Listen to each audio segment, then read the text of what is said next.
وما أرسلناك إلا رحمة للعالمين. Satu lagi, bab yang ke-42, bab ala salasin akhwatin. Jadi kok tadi memelihara anak gadisnya sendiri, nah sekarang melihara 3 saudara perempuan. Ini kayak saya nih, tapi saya nggak melihara saudara perempuan saya. Maksudnya gini, seorang laki-laki menjadi anak laki-laki itu jangan kemudian cuma berpikir kalau kewajibannya hanya kepada istri, anak, dan orang tuanya. Tidak.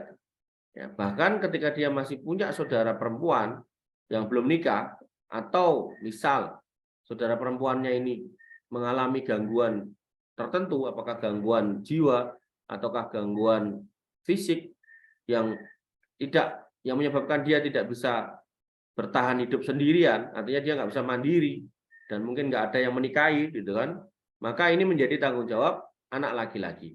Ya kalau bapak ibunya masih ada lalu masih sanggup, ya tanggung jawab bapak ibunya. Tapi kalau bapak ibunya udah tua dan bahkan nggak bisa ngapa-ngapain, ya bapak ibu jadi tanggung jawab kita sebagai anak laki-laki.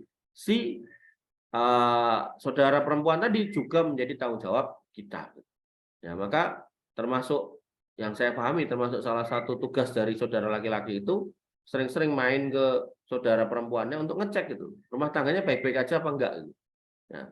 Kalau pada akhirnya si saudara perempuan ini cerai, ya, kemudian dia nggak bisa bertahan sendirian, nggak bisa mencari nafkah atau memberikan nafkah untuk anaknya, ya ini menjadi tanggung jawab dari adik laki-lakinya. Ya, maka jadi laki-laki itu bukan perkara yang mudah, ya.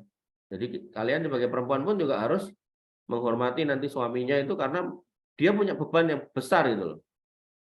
Nah kalau gitu saya nggak usah nikah sama laki-laki, ini juga salah gitu. Itu juga pemahaman orang-orang salah, ya. Jadi justru semua ini ditetapkan dalam agama itu agar tercapai keseimbangan. Karena kalau nggak jelas siapa yang punya tanggung jawab, siapa yang bertanggung jawab, itu nanti akan menyebabkan tumpang tindih tanggung jawab yang pada akhirnya nanti malah berantakan. Ya sama kayak di negara gitu. Ketika kemudian ada Pak Polisi yang punya kewajiban memberantas kejahatan, kemudian masyarakatnya ikut-ikutan gitu kan. Maka yang terjadi kan liar. Ada maling kemudian dibakar, ini kan nggak boleh. Gitu. Ya, itu tugasnya polisi gitu. Kalau emang harus sampai pada penindakan. Tapi kalau cuma nangkep tok nggak apa-apa. Kesalahan masyarakat itu sudah ketangkep terus digebukin terus dibakar sekalian. Ini salah. Ya.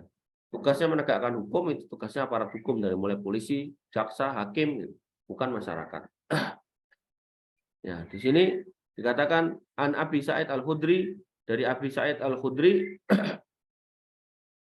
anna Rasulullah SAW qala, bahwasanya Rasulullah SAW bersabda, la yakunu li ahadin salasa banatin, tidaklah terdapat pada seorang laki-laki, seseorang di antara kalian 3 orang anak perempuan, au salasa akhwatin, atau 3 orang saudara perempuan, fayahsinu ilaihinna, kemudian dia berbuat baik kepada mereka, 3 anak gadis dan atau 3 saudara perempuan, illa dakhalal jannah, kecuali Allah Subhanahu wa taala akan memasukkan yang bersangkutan ke dalam surga. Ya, ini menjadi apa ya istilahnya? Hal yang sangat besar yang bisa menjadi amal. Jadi kalau kemudian kita punya materi yang berlebih, ya, maka jangan ragu untuk kemudian menafkahkannya atau membagikannya kepada saudara-saudara perempuan kita, apalagi ketika kita lihat ekonominya nggak lancar, ya, daripada nanti bermasalah dengan suaminya, daripada nanti malah bubar rumah tangganya, maka lebih baik kalau kemudian kita bantu saja kesehariannya agar kemudian bisa bertahan rumah tangganya dengan baik. Karena banyak kasus perceraian itu yang berdasarkan atau disebabkan oleh urusan ekonomi, selain urusan-urusan yang lain. Baik, demikian yang bisa kita diskusikan, kita sampaikan pada pagi hari ini.